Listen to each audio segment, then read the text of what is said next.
देखिए, लोकतंत्र के अंदर ये सब चीज़ें बहुत ख़राब हैं और देश के अंदर खुलेआम लोकतंत्र की हत्या हो रही है। अभिव्यक्ति की आज़ादी के ऊपर भी पूरी तरह से पाबंदी है। किसान संघर्ष कर रहा है, किसान सड़क के ऊपर बैठा हुआ है और किसान के समर्थन के लिए हम लोग निकलने के लिए आज आंदोलन का इनका दिन था, लेकिन सारे नेताओं के घर के ऊपर पुलिस फोर्स लगा दी गई। सब लोगों को नज़रबंद कर दिया घरों के अंदर। ये जिस प्रकार से काम हो रहा है देश के अंदर, ये अघोषित इमरजेंसी का रूप है। लास्ट वीक आपने देखा होगा कि मंगल के दिन यहाँ बंद रहता है और बंदी के कारण तमाम दुकानदारों के 20-20, 25-25 हज़ार के चालान इन्होंने काटे थे। लेकिन रात सारे व्यापार मंडल को प्रशासन द्वारा ये निर्देशित किया गया कि हर सूरत में बाज़ार को खुलवाना है। मतलब ये आप कोई आदमी अपनी स्वेच्छा से समर्थन कर रहा है, उसको आप समर्थन भी करने नहीं देना चाहते, केवल और केवल अपना एजेंडा थोपना चाहते हैं। अच्छा, किसानों का मुद्दा था, किसान आंदोलन कर रहे थे, अब कांग्रेस भी इसमें कूदी है।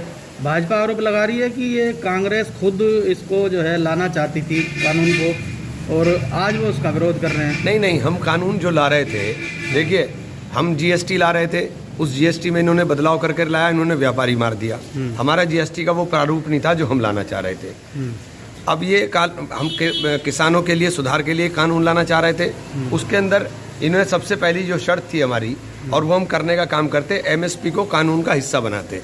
हम भी इतना ही सिर्फ चाहते हैं कि केंद्र सरकार एमएसपी को कानून का हिस्सा बना दे, जिससे किसान की जो फसल है उसका जो मूल्य है, जो केंद्र निर्धारित करे, जो उसका मूल्य निर्धारित हो, उससे कम के ऊपर खरीद ना हो पाए और बिचौलियों की भूमिका समाप्त हो जाए। ये हमारा कानून था। उस कानून के अंदर आपने बदलाव कर दिया।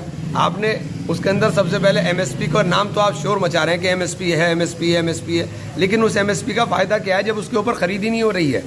आप धान का एमएसपी आपने 1800 रुपये रखा, धान 1100 रुपये में बिक गया। मक्का का एमएसपी आपने 1850 रुपये रखा, मक्का 800-900 रुपये के अंदर बिक गई।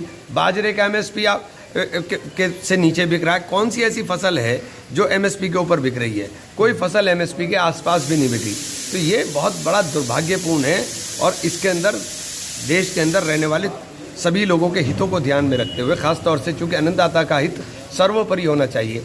आप पेट्रोलियम कंपनियों को फ़ायदा देने के लिए पूरे दुनिया में जब तेल सस्ता है, आप तेल महंगा करके रखोगे, लेकिन खाद्यान्न के ऊपर आपकी कोई सोच नहीं है। खाद्यान्न के ऊपर इस पूरे बाज़ार को आप अंबानी और अडानी को देना चाहते हो। अडानी साहब ने लॉजिस्टिक पार्क का निर्माण शुरू कर दिया है। सेंट्रल फूड कॉरपोरेशन के साथ मिलकर के एक नया वेंचर लाने की तैयारी है। तो जब ये सारा कुछ प्राइवेट सेक्टर के हाथ में चला जाएगा तो वो निर्धारित करेंगे, आपके निर्धारण का कोई मतलब नहीं रह जाएगा। जब मंडियाँ ख़त्म हो जाएंगी तो ख़रीद कहाँ होगी? और ख़रीद करेंगे अंबानी और अडानी, तो फिर तय भी अंबानी और अडानी करेंगे। मज़दूर बन करके अपने खेत के अंदर किसान मजदूर बन करके रह जाएगा और ये स्थिति देश के लिए बहुत ख़राब हो।